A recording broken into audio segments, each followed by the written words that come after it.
Wow, welcome in, everybody. Welcome to another edition of Boston Concessions. I am your host, Topher. Wow, what a weekend! Woo! We saw a lot, and I look a little different, don't I? Oh, wait, yep.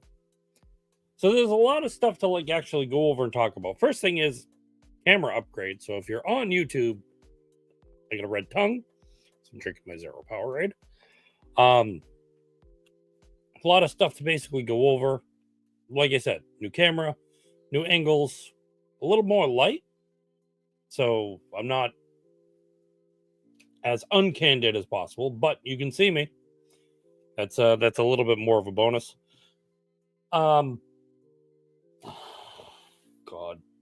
huge amounts from everything.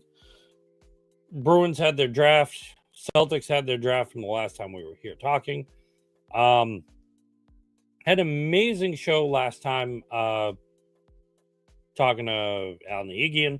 As he came in, gave us some wonderful, wonderful topics. Broke in with a lot of things. Bruins, Celtics, also Red Sox. So all in all, we had probably a wonderful, wonderful moment with a lot of things we did. And now we're one episode away, which is this episode. So by the time we finish here, we're basically breaking down preparation for our 60th. I'm excited.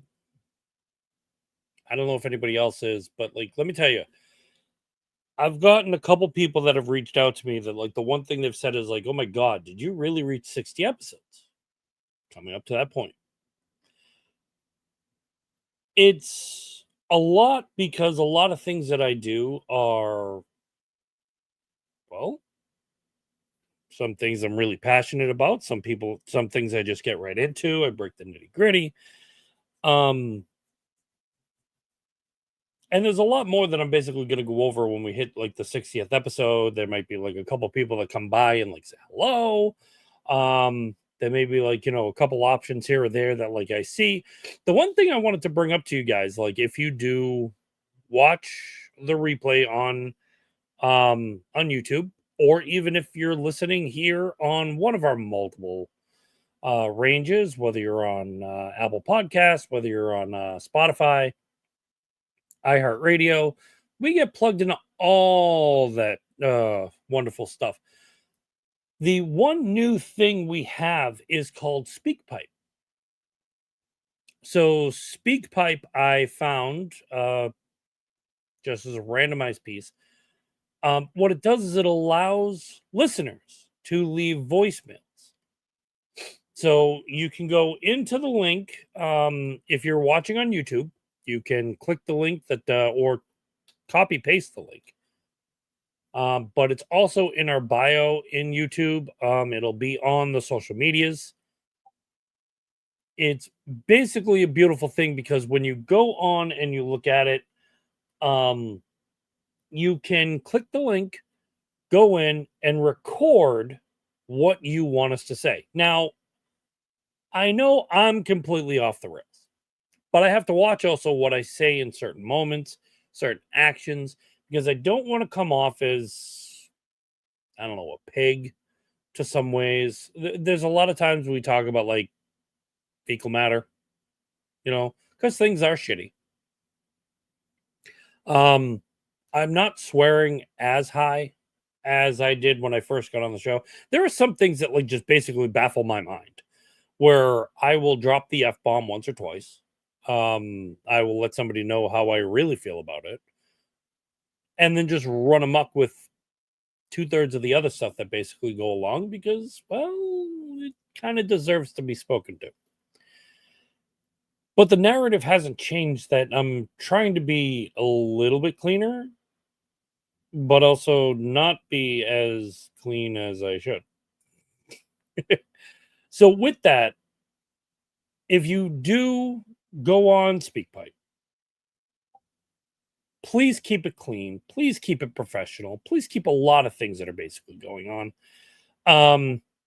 Stick to like a good topic, stick to like good things, like, drop your takes, drop anything. I will download them, I will play them here. And you could be like, oh, hey, I was on that like horrible kid show. Yay. And you'll be hurt. There are some that I probably will choose, and it's like, oh my God, I'm not doing that. And why? Because you probably broke the rule. Now, if you break the rule, am I going to sit here and go, oh, yeah, I'm going to put this kid's thing on blast? No, bad monkey.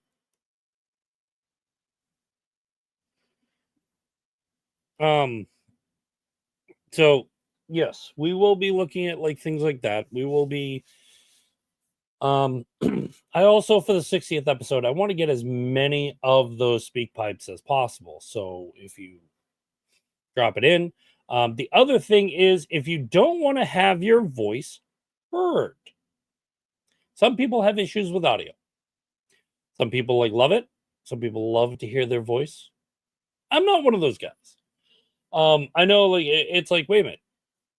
Topher, you have a podcast, you have this. Why would you not want to hear your voice?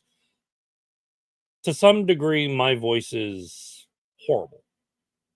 To others, it's a wonderful rendition of what you don't want to hear.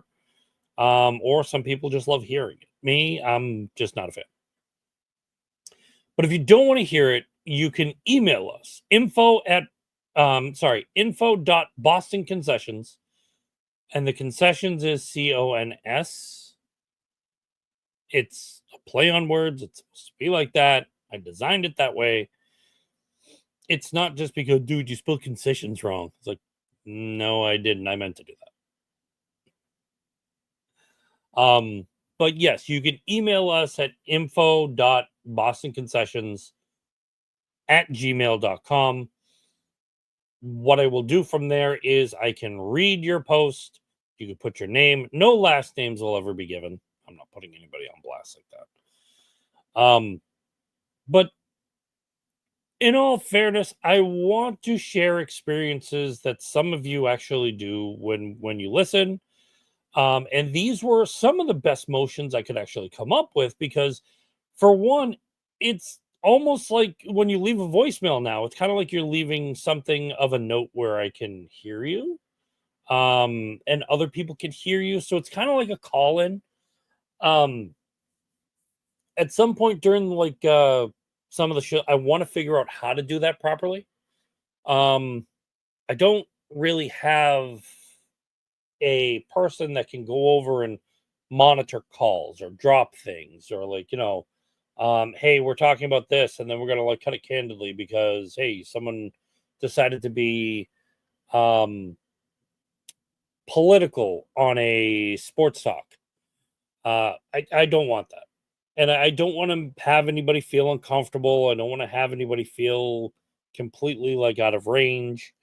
I don't want to do that in any which way possible. Like, the one thing I do want to make sure of is, when you guys come in here, you're feeling comfortable, and you're also feeling like great about talking about sports.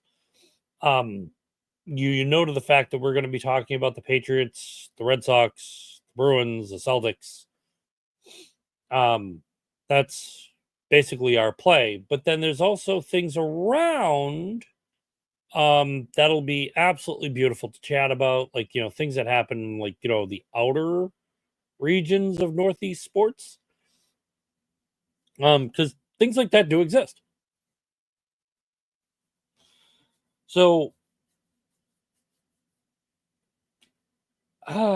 trying to think of like where I want to go with this. It's you're having good, where it's like, okay, you've got a good 10 minutes in, you're explaining like a lot of things, and I was like, wait a minute. So, but either which way, the focus was basically what I wanted to do tonight. I didn't even do my proper intro. Oh man.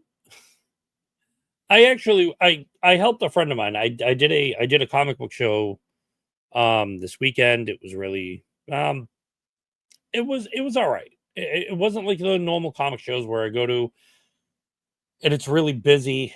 There's a lot of folks and everything like that, but there were some people that tried it in. There was a lot of good things that like actually happened, so I was happy. Um, I got to spend some time with a good friend. Like, we hung about, we sold some of his wares, basically made the time go by. Um, and within doing that, I always feel great after a show. And if for whatever reason, this time it was like I moved the boxes, I moved everything, and like I just felt exhausted. So when I came home, I'm like, all right, let's prep for the show. Mhm. I look like a Simpsons character. Like the minute I was conked out, I'm like, oh god, this is gonna be like fun. Um, I then like I woke from my nap. There were like missed calls galore. There were messages I missed. And, like my phone was on my desk. I'm laying down on my bed. Cat's nowhere to be found. So all in all, hey, I did some work. I fell asleep. I was fine. But yes, then it was, oh crap, I gotta prep for tonight. So tonight's not gonna be as deep as, if you're on the YouTube channel. Um, if you see anything, like I probably did like a half-ass job. Because I'm also basically like there's ones on here that I'm prepping for the 60th. Um, so there's a lot of things that are basically coming in tune. By the way, to one of our listeners, Brad, saw them this weekend. They looked fantastic. Brad, is always good to see you, buddy. So yep, I am making that statement. So if you do leave a message or say anything, like there you go. Hey, look, I saw our listener. Yay! So we're gonna. I basically want to break off with like a lot of things. I don't have one of the panels pulled up.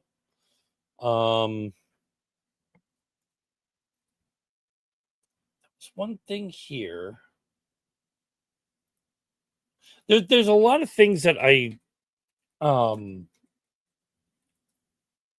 I was pulling up, and when it comes down to it, I'm just gonna basically start off with the NBA.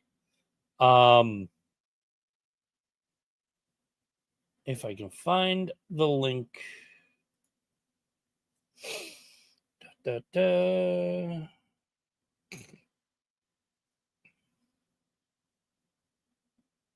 Okay. Um.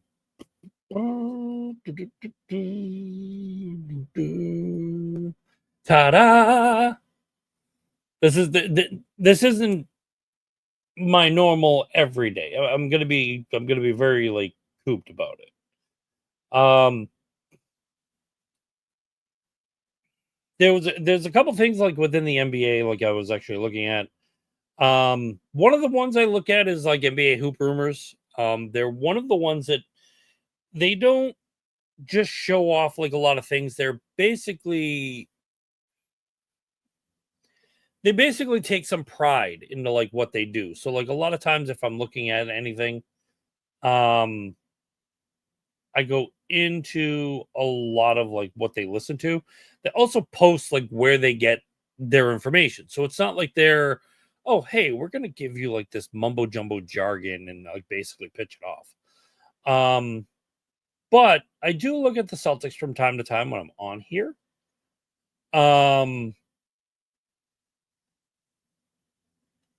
So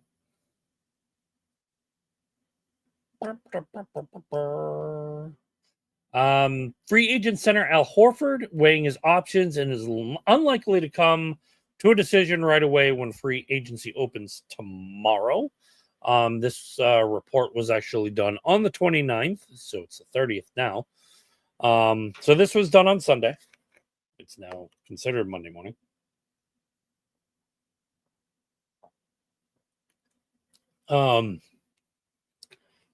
So this is coming from Adam Himmelsbach of the Globe. Celtics have been looking into flipping newly acquired Simmons and Niang in the hope of retaining one or both of Horford or Cornette.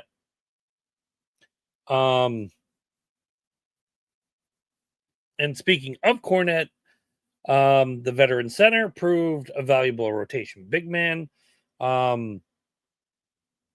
He was stellar, which is absolutely fantastic. He's also a really, really big dude. I didn't realize he was like 7'2", 7'1", like something like that. Like he's a yeah, he's 7'2". But like he's lanky. He's like 250. Like I thought Porzingis was, built well and like, yeah, it throws you off like what you see in people. So Brian Robb of Mass Live broke down the teams that might be in the mix for Cornet. The Spurs, the Clippers, who are expected to consider pursuing the big man. Warriors, Bucks, Hornets. They're in dire need of front court depth. The Hornets also just traded Jusuf Nurkic for Colin Sexton. Brian Robb also added that there's mutual fondness between Cornet and the team, which holds his bird rights, but re-signing him without any additional cost-cutting moves would push the Celtics back into the second apron, which they're hoping to avoid. Celtics reportedly sought prospects who would be willing to accept 80% of the rookie scale contract, number 28 in the 2025 draft. Hugo Gonzalez didn't agree ahead of time to those terms. So yeah, like for a lot of things, there was also one other. What was like the other trade that I saw that like I had to check on it today, and I'm like, did that really just happen? There's so much. The Bucks and Bobby Portis agreed to a 3-year team deal. That's good for Bobby Portis. Bobby Portis is actually a really good player.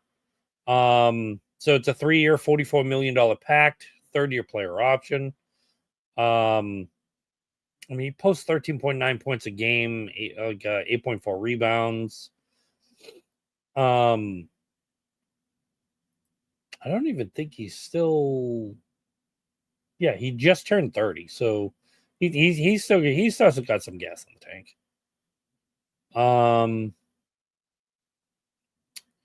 That's right too. James Harden turned down his $36.3 million player option. Instead, he's signing a new 2-year deal with the Clippers, so he will be staying there. Kawhi Leonard being out for the first half of the season. Harden was primary, like to the Clippers, being everything they were wanting. Especially going 15-32. They were the number 5 seed in the West, but of course, Denver just basically like took them out. That sucks. Thunder and Ajay Mitchell, they agreed to a 3-year deal. So the Thunder declined their 25-26 team option on Mitchell. And then they signed him to a 3-year contract worth $9 million. It's really, really weird to the fact that because when you look at player contracts in the NBA, you're hearing 50 million, 35 million, 90 million, 250 million, 400 million. You're hearing all these. And then it's, oh, by the way, Ajay Mitchell is going to basically do a 3-year contract for $9 million. So it's like 3, 6, and 9. It's like, wait a minute. So like sometimes I just laugh at it. Eric Gordon is declining his $3.4 million player option.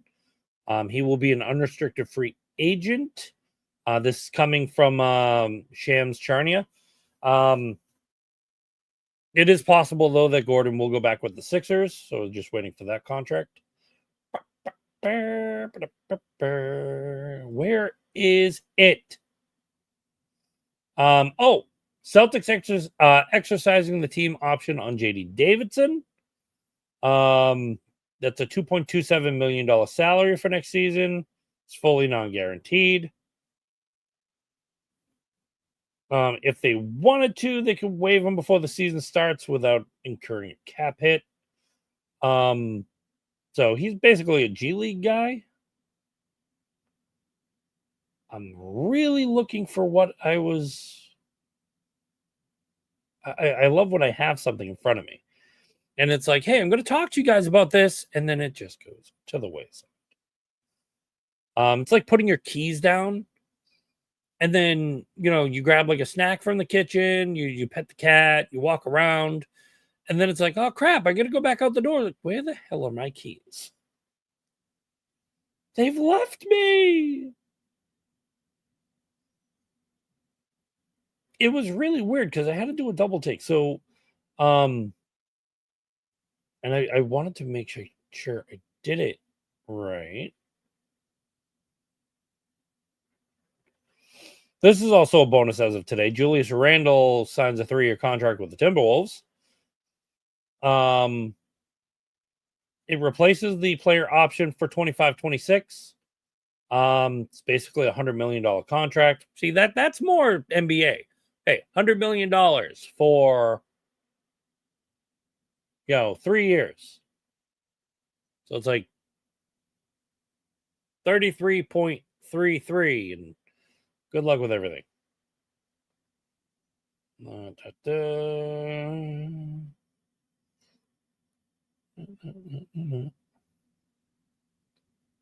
So this is one of the bigger ones. So just to state this the obvious, one of the things with me is like gambling is, it's one thing to talk about. And of course, talking about gambling, one of the things that you basically get, and this does have effect, this with the Celtics. We all know about Pete Rose. And I know the really, really bad thing is like, dude, cross sports. Well, this one has to be like brought up in the manner. So with Pete Rose, he got in trouble because he bet on games. He always stated to the fact he never bet on the Reds. He never bet on the team he played. But it was always to the fact that like he bet on games. Well, especially with gambling in the US, or just basically, you got BetMGM, the sports bets, you've got DraftKings, you've got FanDuel Sportsbook, you've got a lot of options and everything like that basically go within the heat of gambling. But I want to read this, and this is from Arthur Hill in hooprumors.com. Malik Beasley is under investigation for gambling allegations. So the U.S. District Attorney's Office is looking into Malik Beasley for gambling allegations involving NBA games and prop bets. The investigation is not a charge, but he's not been charged with anything. Their curiosity if these were bets with him, if it was something else detaining. Beasley allegedly placed bets on games during the 2023-2024 season. The Pistons acknowledged that an investigation is ongoing and they're deferring any comment to the NBA office. It's really weird though, because Beasley is one of the top free agents. It looked like he was re-signing with the Pistons for a 3-year pact. That discussion just basically went to a brief stop and on hold while everything's going on. Derek Bodner of Philly Sports. Beasley made $6 million this season, and the Pistons only hold his non-bird rights. They were planning to use cap space on the mid-level exception for the new deal. Beasley, who joined the Pistons as a free agent last summer, finished second in the 6th Man of the Year voting. He's a potent weapon off the bench. So the situation with Beasley and the expected loss of Dennis Schroeder in free agency may open up enough cap space to allow Detroit to make an offer to Alexander Walker that exceeds the 14.1 non-taxpayer mid-level.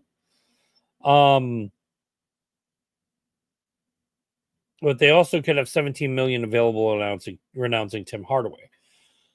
So the reason why I bring this up is there's a lot of like people in sports that will always make a comment, oh, the refs are getting paid because they probably have a bet on the game. This man for betting on games, and they're not really going into a lot. It's basically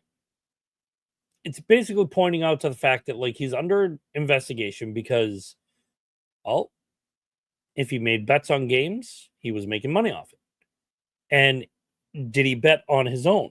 The other thing that I've noticed is people can go in and bet on these sports guys. They can bet if they're going to have like 10 3-pointers. They can make bets if they're going to do, 10 layup dunks, or hey, is he going to splash water by like the third quarter? There's always these type of bets that actually go on. So some of them are just prop bets. Other ones are actually, hey, is your team going to win the game? Are you going to win by X amount of points? The problem is like it's not to the fact that like betting is betting. If you've got the money to do it, great. If you don't, try to steer clear of it. Because you don't want to put yourself in like the financial situation and struggles. That's basically from me because, and I will say this, my dad is and has been a tremendous leader in Gamblers Anonymous. My dad was a compulsive gambler when I was younger. He did make his decision to get a lot better. He came off and, like I said, he's been a perfect advocate for multiple years. And he's seeing more and more young people come into the gambling situation because they don't have the money, then they go place the bet, and then it's like now that you really don't have money because they just basically lost it. For me, that's where I want to bring awareness to this because, the Malik Beasley, here's the portion of this man. If he did bet on games, is his NBA career going to come to a halt? Possibly be suspended? Yes. And it's due to the fact that the NBA will partner with all these betting partners. But if you're a pro athlete in these, places, it's in your contract. You can't bet. And that's basically what downed Pete Rose. Yes, he did not, according to him, he did not bet on Cincinnati games. But he bet on everything else around him. Horses, other baseball games that didn't have to do with him. And if Malik Beasley is under that and he is found, could he have a suspension for the year? It's possible. I believe it was Julio Jones that lost a year of NFL play because he was found to be betting on games.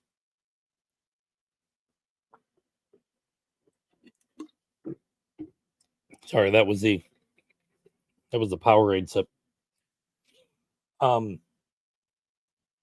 So this comes into a factor of many things. And like I said, a lot of people will make comments of, oh, the refs probably got money on the game and hey, they got this.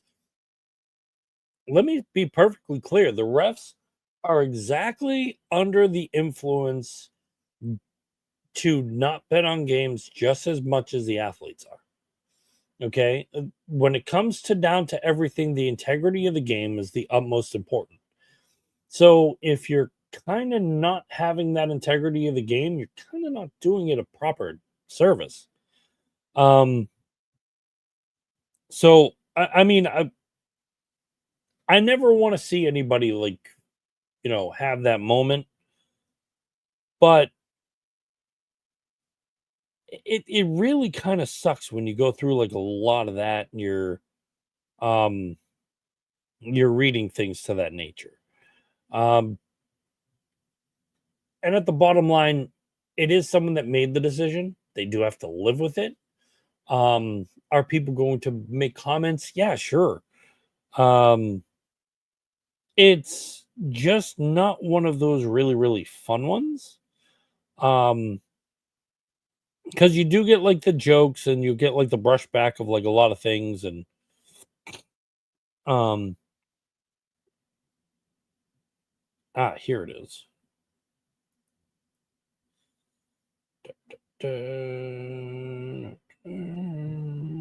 Nope, that was something else.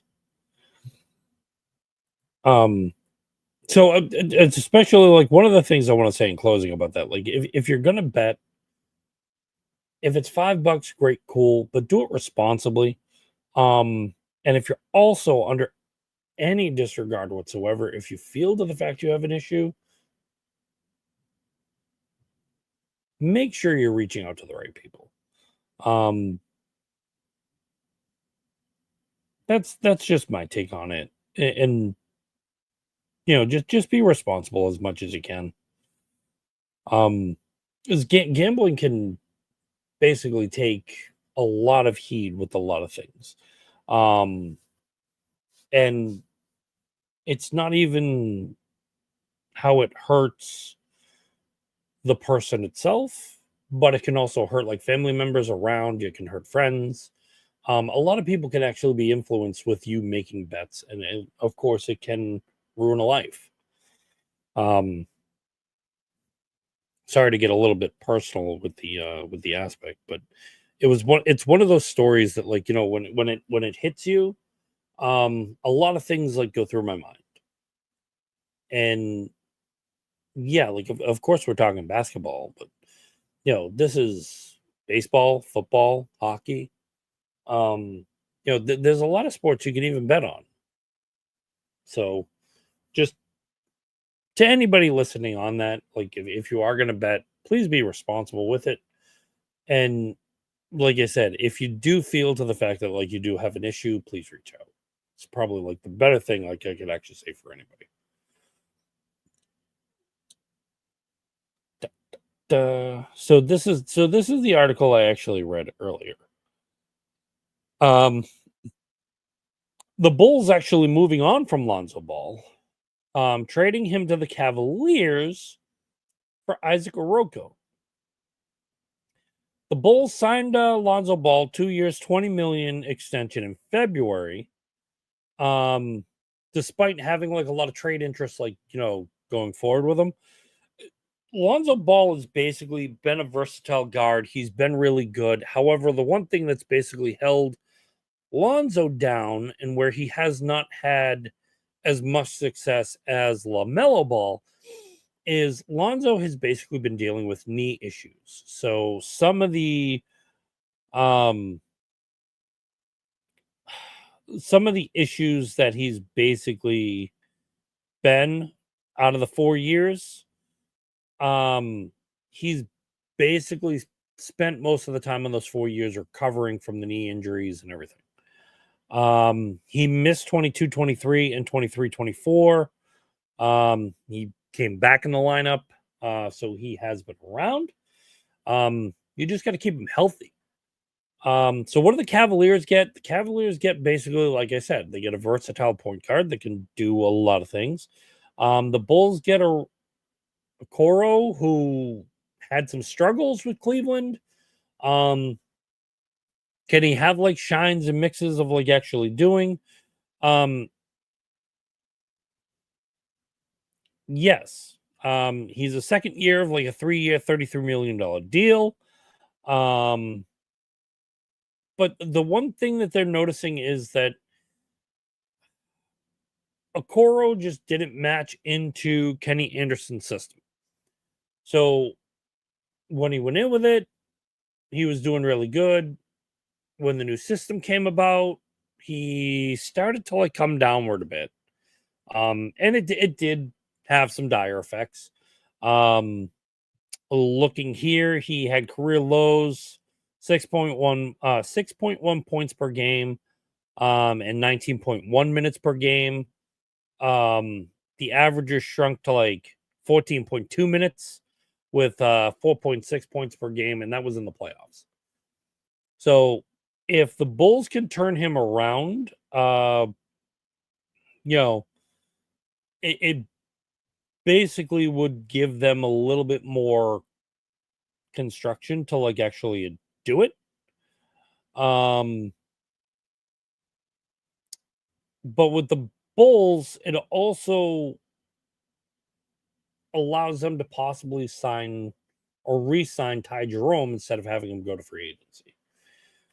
So, I mean, granted, you're trading Lonzo Ball and giving Cleveland a little bit more of a weapon.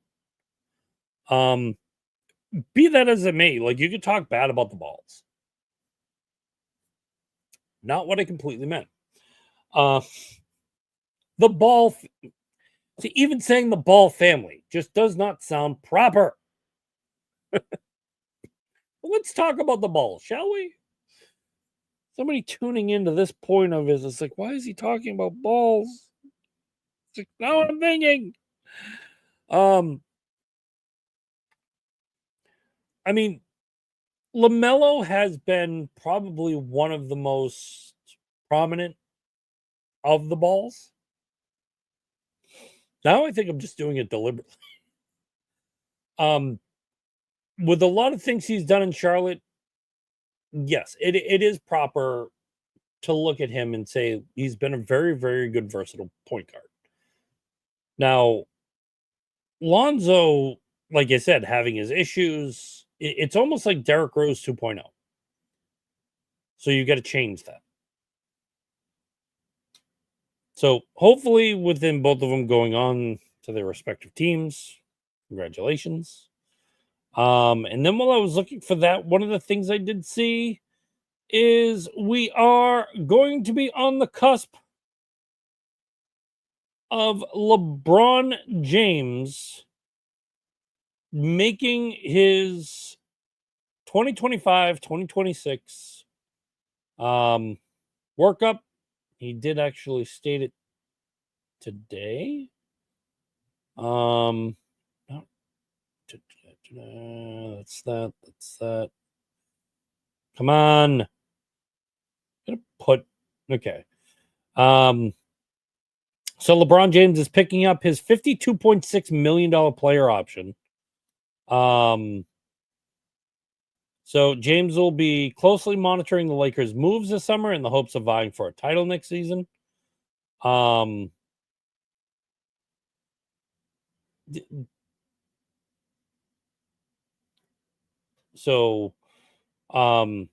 they also noted the fact that, like, with the Lakers making the deal of selling the team, where Jeannie Buss had actually sold the team. I believe it was for, oh God, it was like monumental for like the amount. So he will be in for his 23rd NBA season. So that means to the fact that, like, he's gunning for a title, and it'll basically mean, if the Celtics get there and the Lakers are there, thank God the Celtics shut them out. But looking at ESPN, and we will go back to the Celtics because we have that lovely Celtics thing right there. According to ESPN, and this is from Kevin Pelton, the Celtics got a C+ grade.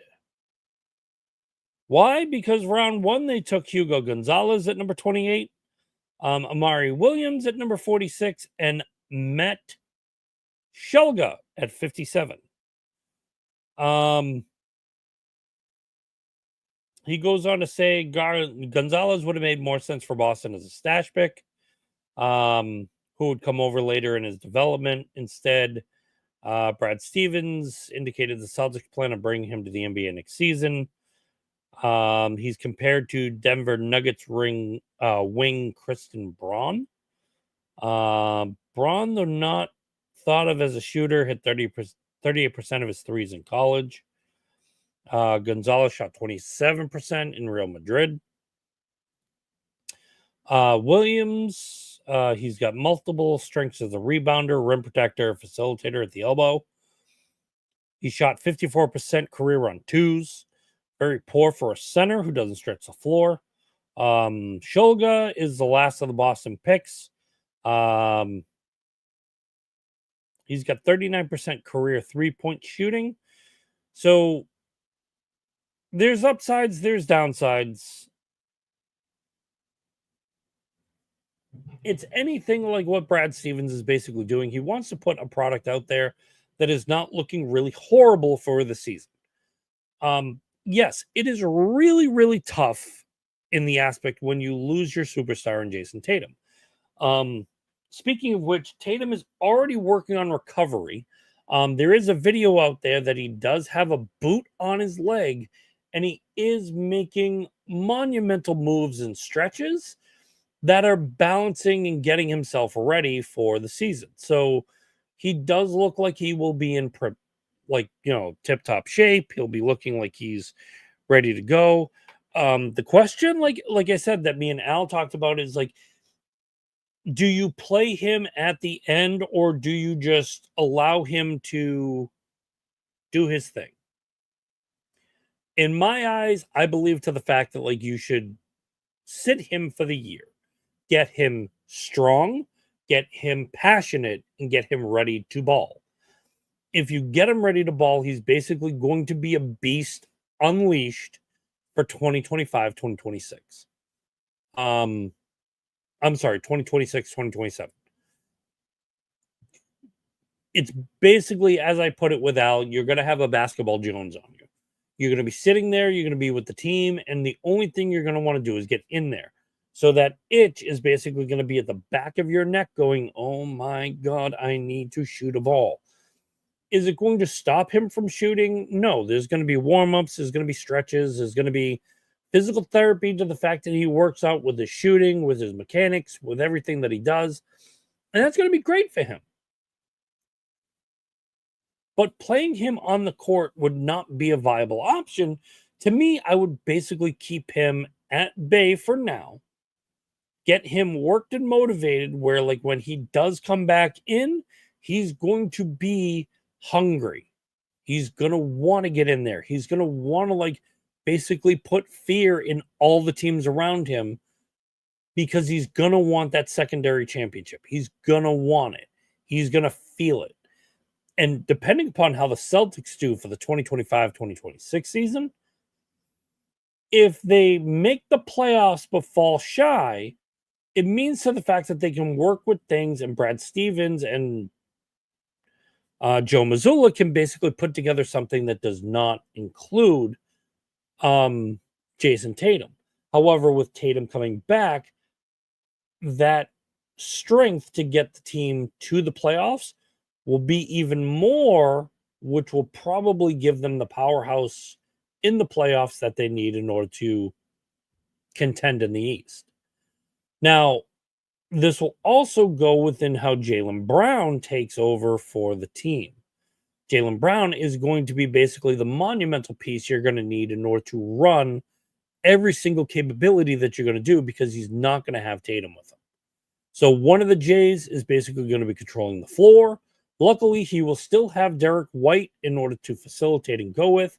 Peyton Pritchard will be there as well with him. But what's going to be your better half of it? Are you going to have Al Horford for another season? Is Luke Cornett going to be available to come back? Are you going to lose one of your big men and try to like now adjust it? These are things that you're going to see a very, very different Celtics team. And with the draft, with, like Kevin Pelton said, you're basically looking at Hugo Gonzalez, who is basically a 6'6", 205 rookie guard that is now going to be one of the guys that you're going to have to work with and try to figure out where you're going to put him. Is it going to help and facilitate with the fact of like somebody being down, like, you traded Drew Holiday? Yes. Do you have Simons that you're going to be working with? Yes. All that, and then having Hugo Gonzalez expected to come into the team, that's going to be your monumental work. You still have the guys that you signed and did everything with, like, with the with the drafts of like previous years. How you're going to be able to facilitate them? Are they going to be better? Are they just going to be days because like these guys don't cut it? That's going to be stuff we're going to have to go into, and hopefully, um, you get around to everything. To the sports. I'm just the only thing I'm basically seeing is like I want to see how Jason Tatum basically covers in. Who Hugo Gonzalez wasn't all. It was an off pick. I think Brad's been monitoring the guy. You know, he's been on the youth team of Real Madrid for like a while, like at least from the age of 10. So he has been working on mechanics. He has been working like overseas, within his home, and basically doing what he's doing, but he's making a name for himself. So when you have somebody, especially of Brad Stevens' method, where it's, dude, I want to find guys all around the world. For Brad Stevens, it makes for good culture, getting somebody that can like actually give a little bit back, but in the eyes of what you're looking at, there is possibility that the fact that like the kid could be good. Time, of course, will tell. Like any draft pick, like sometimes they fit into a system really, really great. He may not fit the mold for Missoula ball, or he could be just a poster child of like, hey, this works perfectly. So time will tell to the bonus of it, and everything as it goes. Because right now you've got Jordan Walsh, Jordan Walsh. Who was the other good? Nemesis Queta, Baylor Shireman. You've got those guys that are basically going to have to make some sort of splash, because these are your draft picks from years before. So they're either going to be really good or it's going to be a waste. But when you look at it, Baylor Shireman's already 24.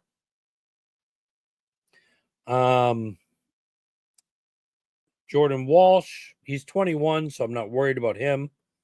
Max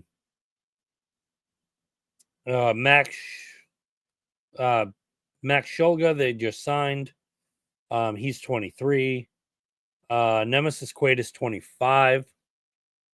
7-foot boy, so he could see some time. I mean, they do have Georges Niang.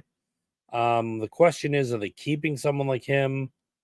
So there's a lot to work out within that team. And Amari Williams being like the 23-year-old 7-footer. Yeah. So they've got some big guys on the team. It's just going to question to the fact of like if they work into the system, and especially if they play Missoula ball properly. No more ball talk. We're going to go puck talk. But before we even go into puck talk, I do want to cover one thing. Where did ESPN go? Makes things really easy when I can actually do this. Well, so I can state to the fact that the Red Sox went down against the Toronto Blue Jays 5-3 today, with Walker Buehler taking the loss. Had 4 innings pitched, 4 earned runs, 3 Ks, 3 walks. With for the Jays, Yariel Rodriguez taking the win. Red Sox just getting shut out. 9-0, coming back 15-1. The team can sprout runs. I'm not gonna lie about that. And there'll be a little bit more talk with the Red Sox and everything as we go. It's fantastic to the fact of like what they're doing. But we'll get more on that afterwards. And also in Bruins news, Morgan Geekie re-signing with the team, 6 years, $5.5 million annual salary. He will be back with the team, and that is positive news. And we're going to roll right into Bruins talk. That'll actually help because draft day was a big day for the Bruins and everything that basically went on with them. They drafted number 7 overall James Hagan, who was a center from Boston College. Hagan fell a couple steps. He was one of those guys. It was going to be really tough for them to like even pull it off, but with him falling so far, it was all the best. I knew to the fact that Michael Miso, which was one of the ones I was looking at, he was probably going to be scooped up before the Bruins even touched him, and he did go 2nd overall to San Jose. The funny part was like I was watching one of the clips, and Adam Sandler announced the Bruins pick in the NHL draft. And while I'm sitting there watching it, because it was funny because I'm also watching the San Jose Sharks, and who's doing the drafting for San Jose was WWE superstar Bailey, who is a San Francisco, San Jose sports fan. So you have Bailey on one end, who's there, looking stellar, mind you, and announcing the Michael Misa pick. And then you have a video of Adam Sandler acting as Happy Gilmore, stating to the fact that Bruins picking, James Higgins as the pick. And it's woof.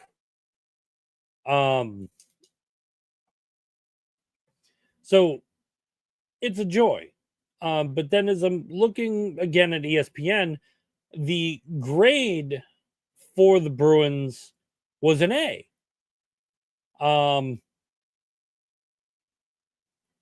They managed to secure their top line center for the future. He was the 3rd best player in the draft. So he's not far off of becoming an NHL star. He's one of the most valuable picks in the draft. They got Will Moore and Cooper Smith. William Moore being a center. He's from Canada. He was from the USHL. He's 6'3", 180. And then, of course, Cooper Simpson, the left winger from USA. He's 6'1", 180. They have legitimate NHL upside. Take longer to get to the NHL, but the acclamation of talent in the draft, as well as Liam Peterson, who's a defender out of Sweden. He's 6'2", 170. So they did make some good splashes. The one thing I will say with Marco Sturm being in the room, and Don Sweeney being in there, did it look like it was more adamant when making decisions on the draft board? Yes. And what was one of the things that they came up with all the time? Like, the draft. We need to be better with the draft. We need to look at like certain things out of the draft. For me, it was just really, really funny and suspicious that James Higgins, being a Boston College boy, got drafted by the Bruins. Does it put it a little bit in a situation because here's your top 3 guy in the draft and he falls to number 7. Does that register anything to me? Yes. He could be NHL ready, he could be one of the superstars. This could just be all fluke and blowing water. Why did he drop to 7? What was so adamant when you look at some of the tiers of the draft?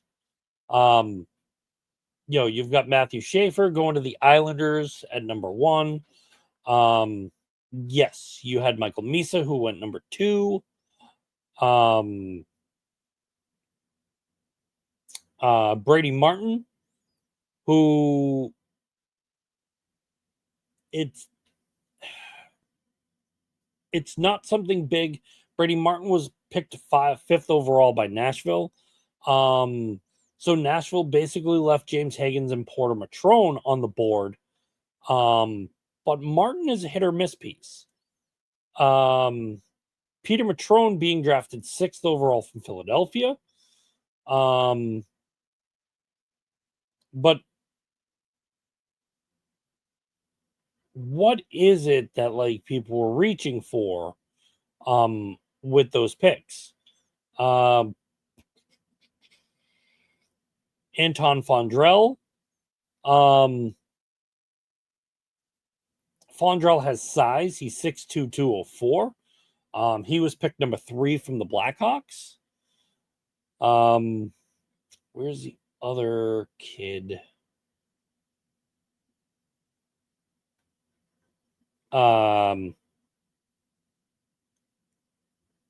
Caleb Desnoyes was who the Utah Mammoth. Now they have a name, the Utah Mammoth. Congratulations.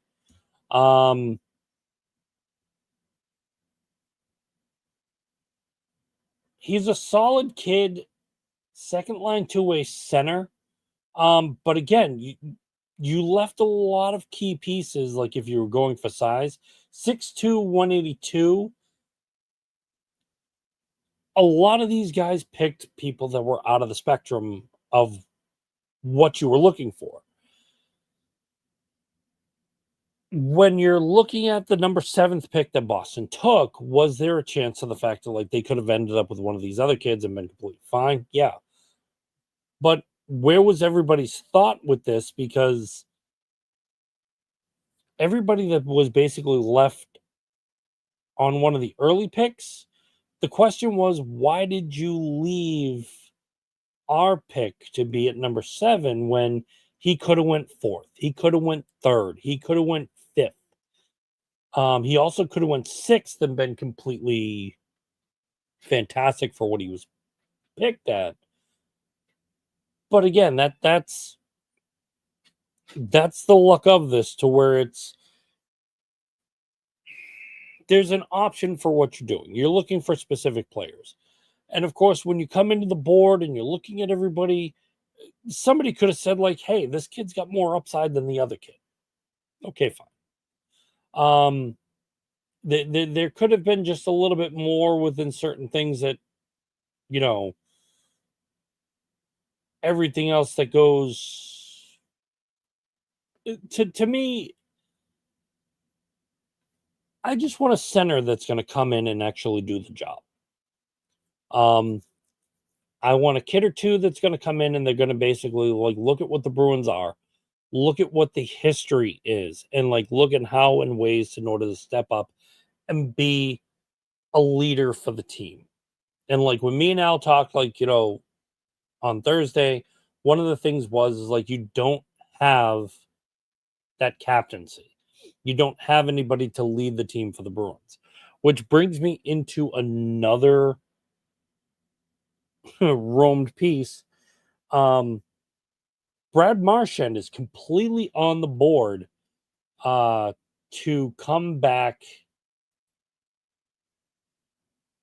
even into the Bruins. And what does that have me like a little bit buzzing about? Well, he's on the books right now to kind of been a little bit delayed in how he's dealing with Florida and if he's going to stay another year in Florida or possibly two. There is a point to where like he could opt for complete free agency, where he won a secondary title. He could retire. But again, he could run it back and just feel completely and utterly fine with like what he's doing. If that be the case, great, cool. I'm happy for him. But it's just really funny that he went to the Panthers, he won a championship, and now the Bruins, who have basically stated to the fact that like he's got to work on his game a little bit and he's been off, are linked to him as one of the 4 teams that can basically sign Brad Marchand. What's the benefit of that? Well, you've got a new coach in Marco Sturm. Can that make or break a little bit of the containment that would help Brad Marchand play exactly as he did in Florida? Because they were 2 basic pieces that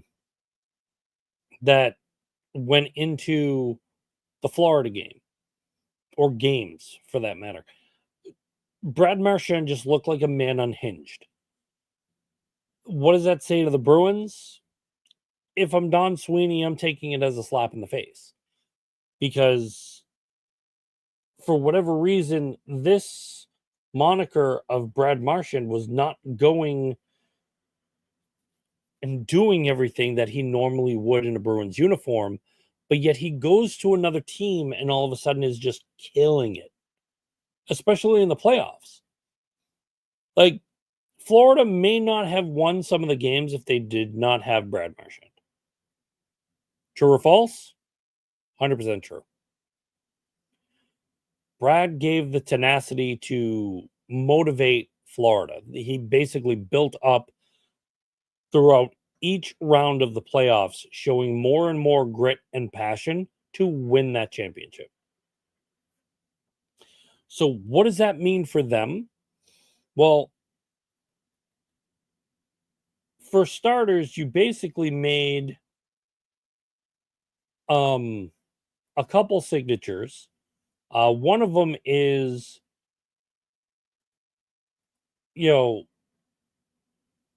signing Mason Lorelei to a 2-year extension.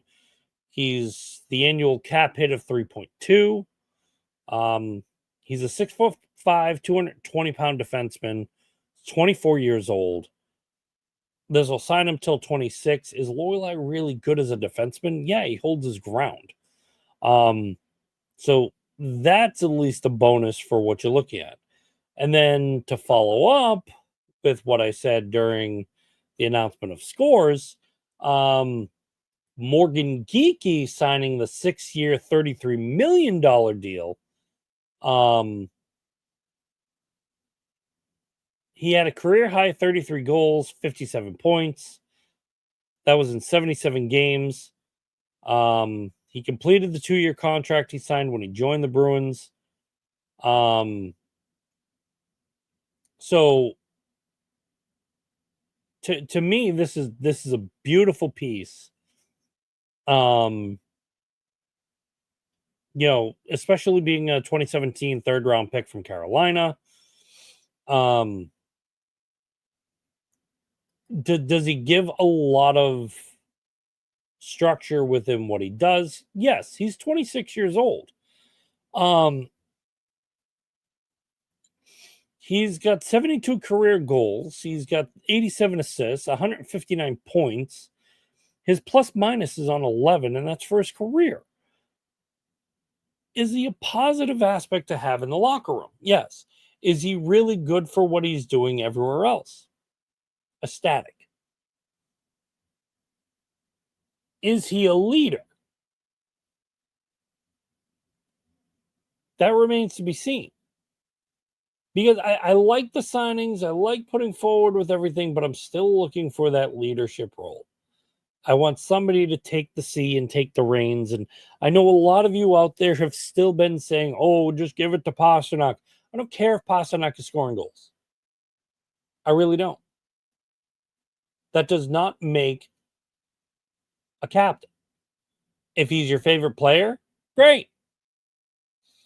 This is a team sport, not a man sport. Well, it is a man sport, but it also is a women's sport now, too. The benefit of what I'm saying, though, is like just because you can score goals does not mean you can lead a team.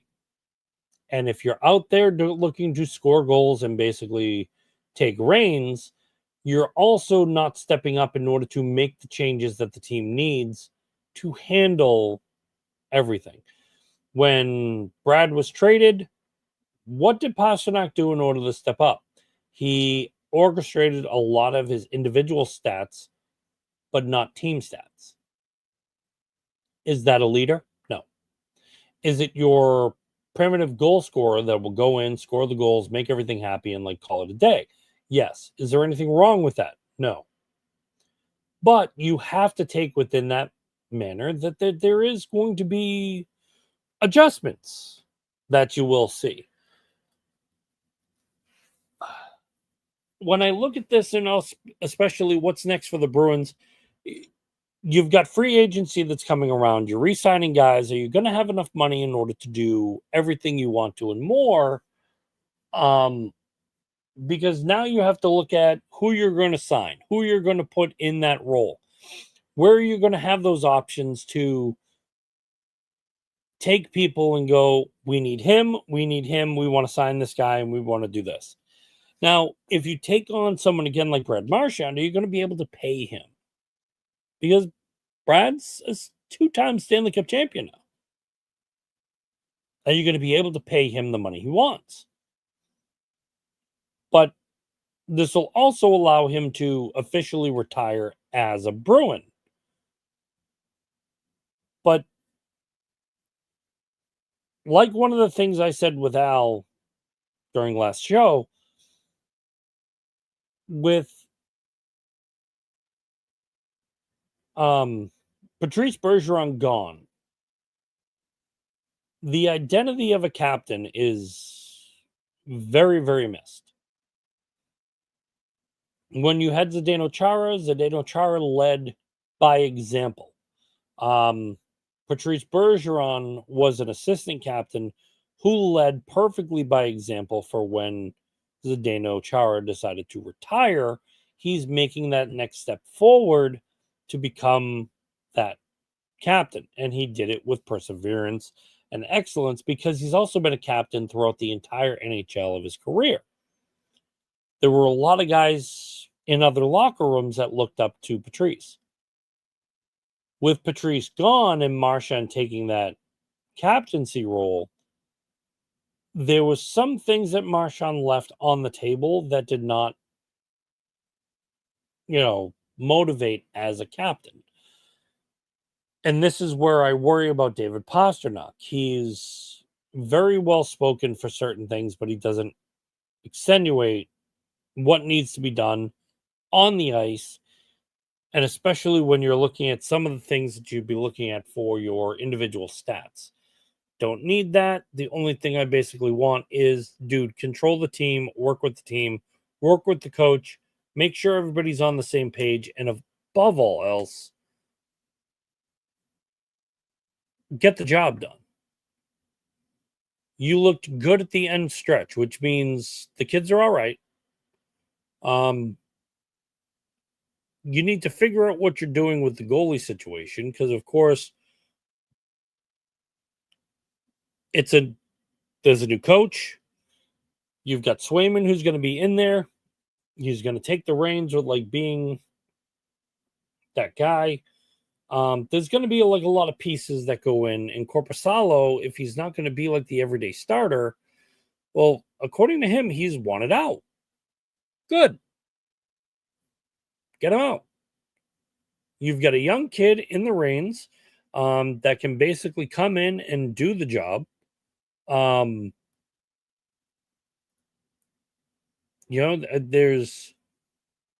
There's not in any which way to the fact that like you would have anything different.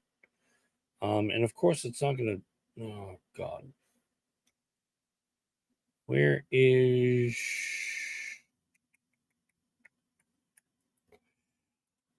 Boston Bruins goalies.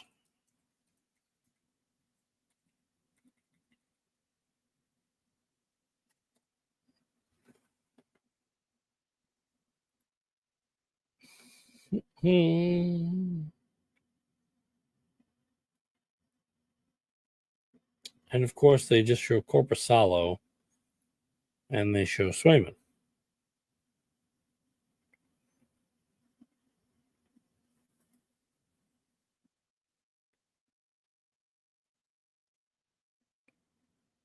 I forget who the other kid was that they had downstairs.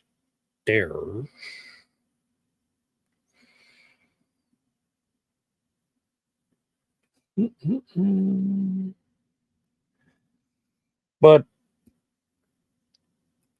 looking at the listing of what you have, Corpusalo is 30 coming into the world.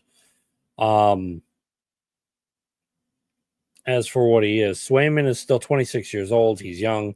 He's going to be able to have a little bit more of an upside, especially for how he's done in the previous. And was this a first bad year for Swayman? Sure. Can you point it on him the whole time? No. Will people do that? Yes. Why? Yeah. Proper fans will know to the fact that the team was not all right last year. That's where management came in, said, "Oh, we're going to be doing this. We're going to be doing this." Re-signing Don Sweeney, having everything like roll over to like what it was. There's not really a lot of upswing from front office wise.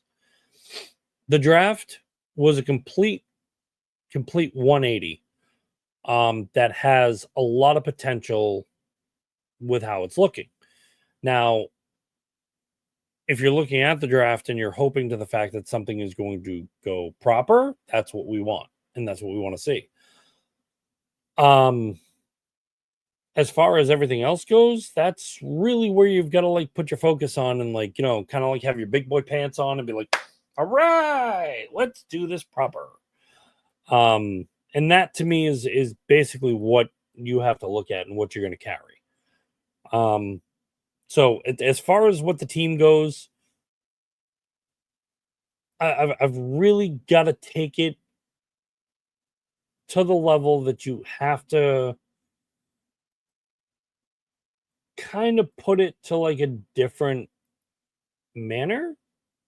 With the goaltenders, especially where Corpusalo has basically stated if he's not going to get more time, he doesn't want to be here. First off, Corpusalo was lucky to be anywhere where he was. There's again terms of endearment where certain people thinking to the fact that they're better than what they actually are. To me, that's always an issue. Where Jonas Corpusalo is actually thinking he's a perfectly good starter. Is he a fill-in guy? Is he a role guy? Yes. Is his goal against average like ridiculously abundant over the course of the years that he's basically been playing? Yes. Is he starter material?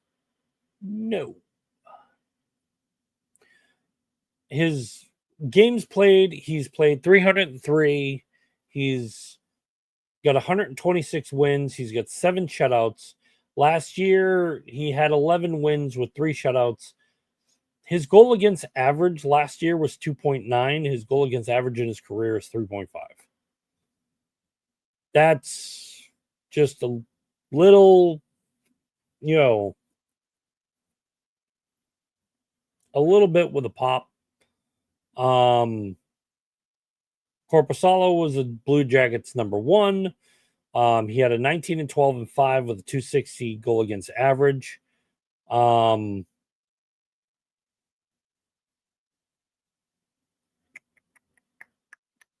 He signed a 1-year contract with the Blue Jackets. He was traded to the Kings. And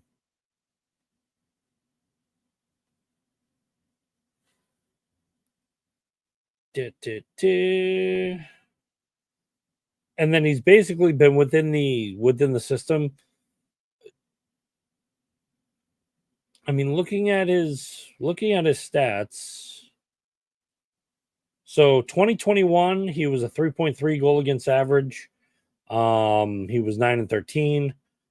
With Columbus again, he was a 4.15. He played 11 games for the Kings where he had a 2.13. He played 55 games for the Ottawa Senators where he was a 21-26 with a 3.27. So he played in 27 games for the Bruins. He was 24 games started. He was 11-10. So besides the 2.9 with the Kings, there was only 11 games. There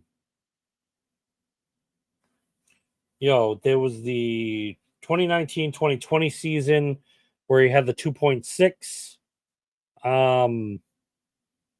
And then there was the 15-16 season where he had the 2.6, but like games started, he's basically been in almost around like what he's been with the Senators where he played more. His goal against average was higher. He played in 55 games. He started 49. So 6 of them he didn't even finish. Some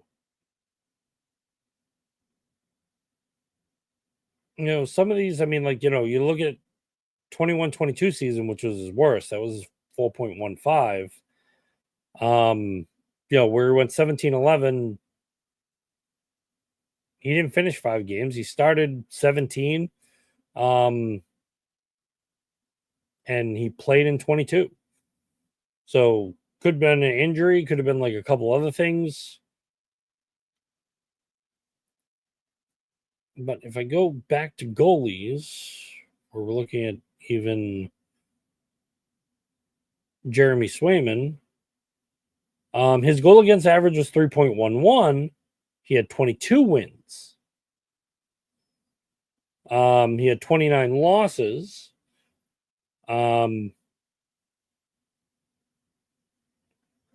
If you look at from what he's been, he played 10 games in 2020, 2021. He was 7-3. He had a 1.5 goal against average with 2 shutouts.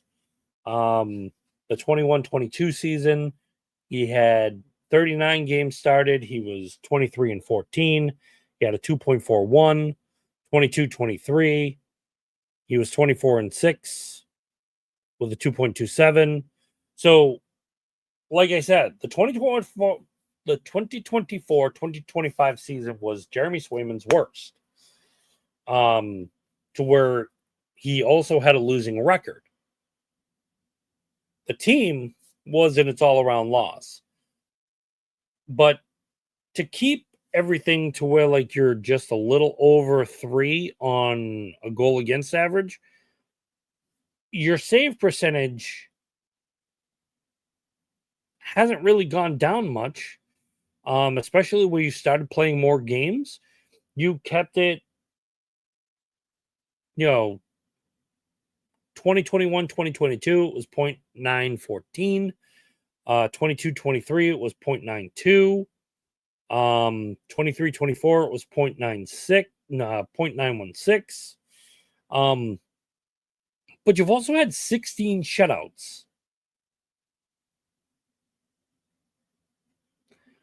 Can this year be a little bit better for Jeremy Swayman? Yes. Would I choose Jeremy Swayman over Jonas Corposalo? Yes. Do the stats lie? No. So anybody getting on to the fact, it was just, he's not worth the money. Again, stats don't lie. You gave the same bullshit responses and everything like that with Tuukka Rask, and now to Tuukka Rask, you guys love him. I still don't understand that. Maybe one day.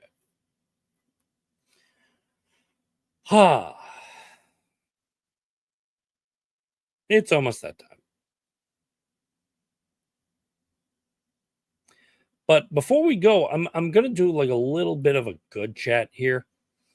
Look at that. Oh. I'm gonna have to tell Joe at the 1 hour and 20-minute mark. There's noises. And why? Oh, why? And I'm gonna bring up Joe Murray for like a reason. First off, I love Joe. He's a very good friend. He's very supportive of the show. And Joe, I love you, buddy. I really, really do. This man made a TikTok of Dom Sausage in Malden, Mass. And he just showed all the meats, all the goodies, all the goodness. And what's the one thing in my head? I'm thinking, oh my God, there's food. And it's the 4th of July this week. So you know what I want to do? I actually got a new toy too. Like I got a wok. I got to use. I want to do like some stir fry. I want to do like some concoctions because this thing is like a huge bowl. Oh my God, it's fantastic. And the reason why like I'm really excited for this is this was a birthday gift in the making for 2 years. I wanted the wok for my birthday last year, wasn't able to get it. Wanted it for this year, wasn't able to get it. Fast forward to like, last week, it's here. So now I get to make like good, glorious food. But what's the benefit right now though? It's like the 4th of July. What are we doing? We're celebrating the nation's independence. We're celebrating all the good that basically the country has like done for us. So what does that mean? Good food, good friends. And I'm sitting here like one of the things I'm doing is like I don't want to talk about sports right now. I want to talk about like what is it that like when I'm thinking about the 4th of July, what is the main thing I think about? And like one of the things is good, juicy, wholesome food. Like I'm talking like burgers right on the pit, going in, making those nice juicy ones, like dropping the cheese on it. If anybody has actually done bacon on a grill, oh, pure golden game changer. One of the popular things I've always done, especially when like people are like, dude, can you grill for us? I'm like, yeah. I've been called a grill master multiple times. I've gone in and basically taken over my friend's grill because, well, they're running a party. So I'll run the grill and make sure their guests are well fed. And, if you don't know something about me, I love food. The body shows it. I'm not a small man. I'm not a skinny man. Not by a long shot. But I've done great things on a grill. I've done shrimp. And the shrimp has to be done right. It's got to be like cooked to like a really good, can't be rubbery, but it's got to have, to me, the three main ingredients are Old Bay, some lemon, throwing some ginger in there, and of course, mixing around some honey. The minute you can incorporate all that stuff and then add one or two like little extras, and then throw that on the grill, you have basically little pieces of gold that your guests will love for hours. Chicken wings are one of the easiest and the all-time bests. I've done Banchan's barbecue, like the Japanese barbecue sauce. I'll marinate the wings in that, throw those on the grill, let them get nice and juicy. I've done Frank's Red Hot. I've done like my own concoction of barbecue sauces that include I included a peach bourbon, an apple bourbon. I've done wonderful things with like steak tips, cutting them into like just big juicy pieces, making sure they're marinated in a nice good sauce. Good pieces of garlic in there. Ooh. If anybody like also, because I know we're gonna hit the 60th episode is way gonna be before the 4th of July. Go in a speak pipe and put what your favorite food is to actually do on the 4th. Doesn't have to be like a full recipe. Just hit me with like, a good sports take and then be like, dude, when I hit the grill, it's, we throw burgers, we throw like I've had people tell me like they'll drop down the foil. And when they drop down the foil, the first thing they basically do on a grill is hit fish. Like they'll do a trout, they'll do some salmon, they'll do just really really good pieces, and you get the grill marks because you're basically doing everything to heat up with the foil. But the absolute beauty part is when you pull the foil up, and you got to be careful because of the heat. You'll be able to throw the burgers and everything down without having any contamination with the fish. Um, so I do the same thing with the shrimps. You put a piece of foil down. You also sometimes curve the foil on the grill to make like a little bit of like a pouch. What it does is it steams them up a little bit, lets the heat rise, but you can shift them around and they get beautiful. That's basically for me. Like I said, food is food. Hot dogs are fantastic. Throwing it like, what's really good if you get if you have somebody that makes a really good mac and cheese, have them prep the mac and cheese and have them bring it over and throw it in the oven. But if you want to add a little bit more, take a couple pieces of kielbasa, grill it, make sure it's nice and juicy, nice and good, and then chop it and cube it. The minute you cube it, add it to the macaroni and cheese. Oh. And then two treats. Two treats I'm really good for. Number one, candied bacon. Candied bacon on a grill hits. And when I mean candied bacon on a grill, it's brown sugar, just a little bit of sugar itself. Or if you don't want to use sugar, but you want to keep it a little bit effective, apple cider vinegar, or I've used, because I'm in Boston, one of the things I've used Downey cider, where I'll pour 1 to 2 of the cans of Downey cider. I'll pour those into a 13 by 9 little pan, and then I drop the bacon in there before I hit it with the brown sugar, and it's basically like dipping. You know how you do like a chicken, like a marinade, you drop it in the egg wash, and then you put it in the flour, then drop it back in the egg, and then you fry it up, and it's a beautiful thing. I do the same thing with the bacon. I basically have like the wet substance is the apple cider, the Downey cider, or any type of cider works. Do not get the what's the one of the popular ones that's like alcoholic, that people basically go for. Don't get that. Don't get the stuff that you can see through.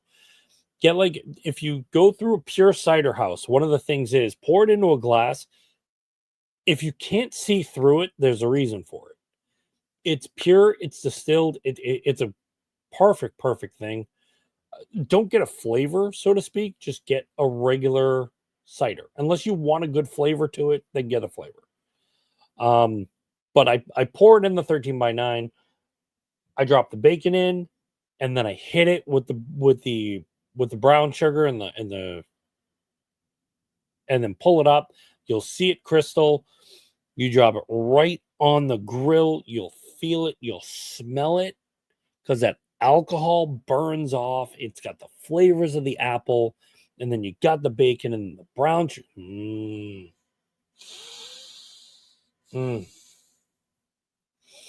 Joe, there's noises. It's all I can think about is how many noises I'm making right now. Other thing that's wonderful, and I've said this to a couple people, and they don't believe it until they try it. Get a pineapple. Cut the pineapple into like just half moons. Get either a vodka, a pineapple vodka would be good, or like if you like an infused flavor with pineapple, a mango vodka, anything to the fact of like what would go with it. This is going to be some of your sweetness flavoring that goes along with the pineapple. So you basically have the pineapple soaking in that for probably about an hour or two. When you pull those out, what you're then going to do is you're going to have a cinnamon style brush. It's like a little cinnamon sugar right on the piece. You pull the pineapple out, you drop it in that cinnamon mixture. And the only reason why you're doing a small amount of sugar is because when you put it on the grill and it starts cooking, the sugar is going to caramelize and give it like a candied feel. So as you flip it, it's got the grill marks, it's got everything. The juice is soaked in there. It's locking in. The minute you take a bite, you're going to see dribble. And it's not going to be from you going, oh my God. It might be, it might not. But when you take a bite of that, basically that juice that's trapped in that pineapple is going to escape and run. So either have a solo cup underneath you or just have a napkin ready because that juice is going to want to split. It's kind of like when you cut into a steak for the first time after it's rested for about a couple minutes. The juice sits inside that. And when you cut it, not only when you pick it up, you can see the juice coming down from it. That pineapple is going to be the exact same thing. This is good for, well, not for kids so much.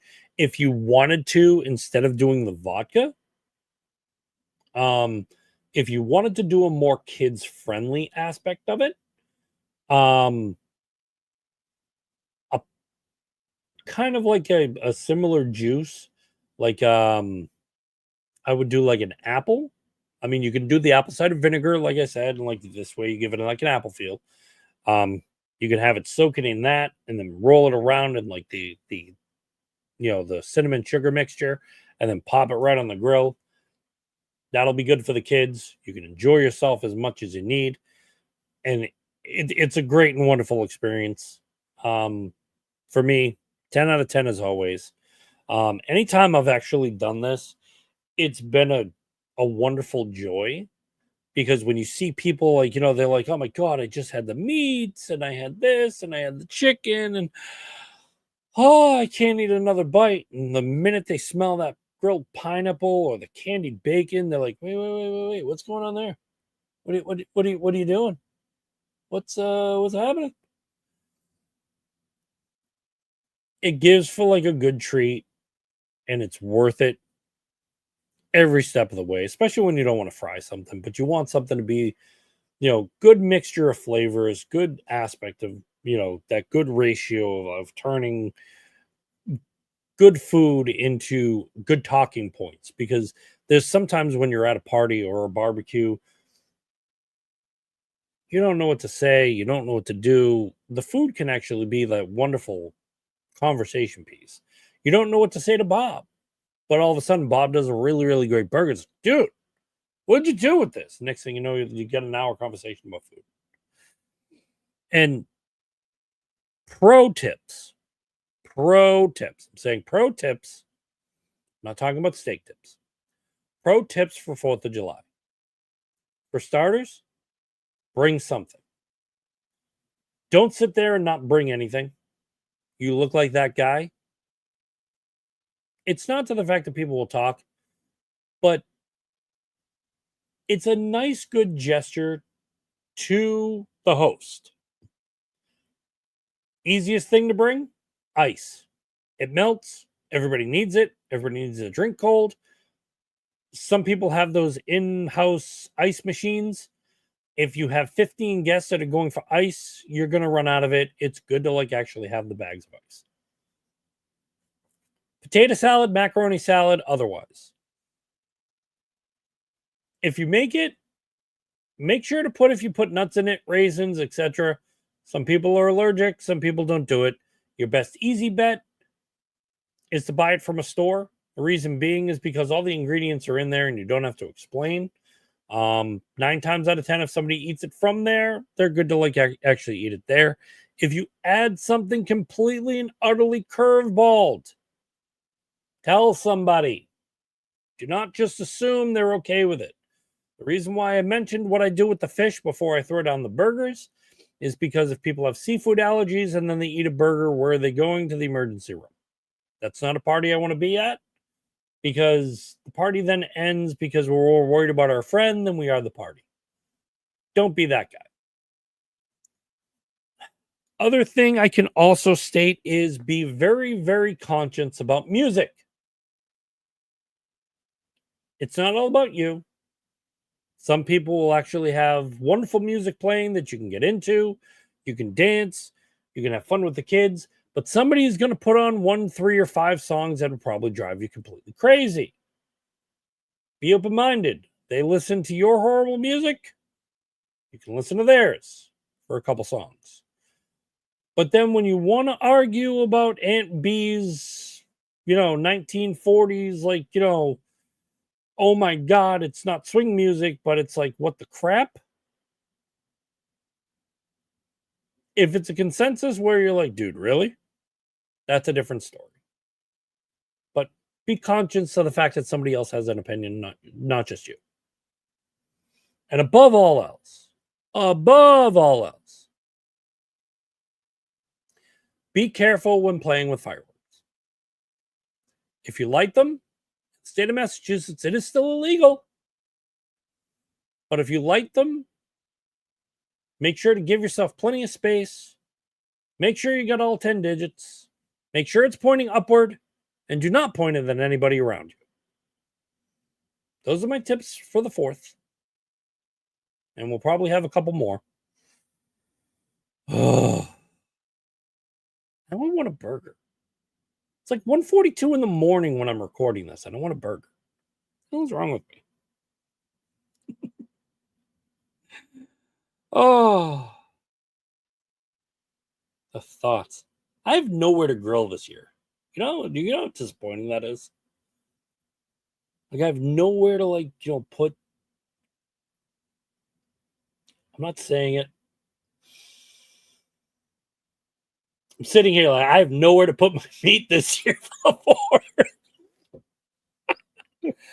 I can't drop my meat anywhere.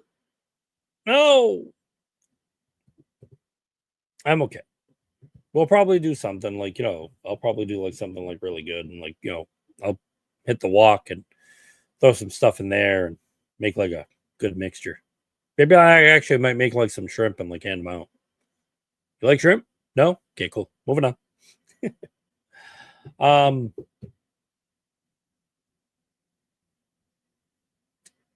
trying to think of anything else I want to like go over tonight. Because it is like 9 minutes over where I want it to be.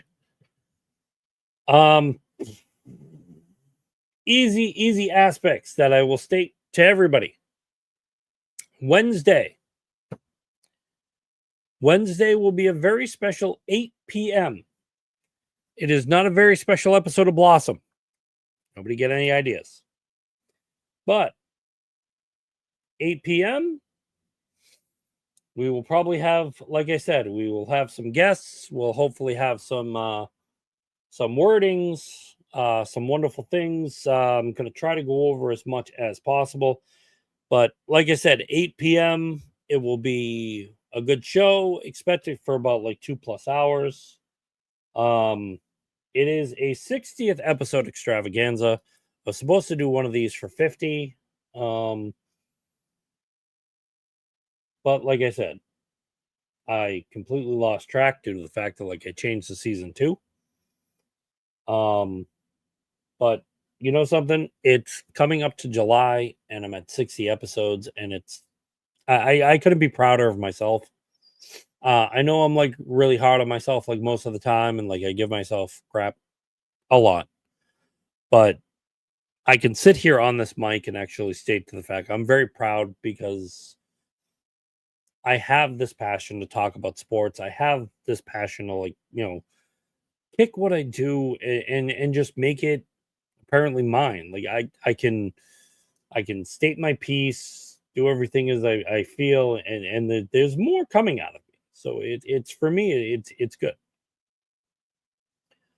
But you guys have also been along for the ride, whether you're here new, whether you've been since day one, yeet, or you're just a casual that pops in every 5 episodes. Listen, somewhere or another you hooked on, you're in for the ride, and I can't I can't speak any more volumes than what I have to the fact of thank you.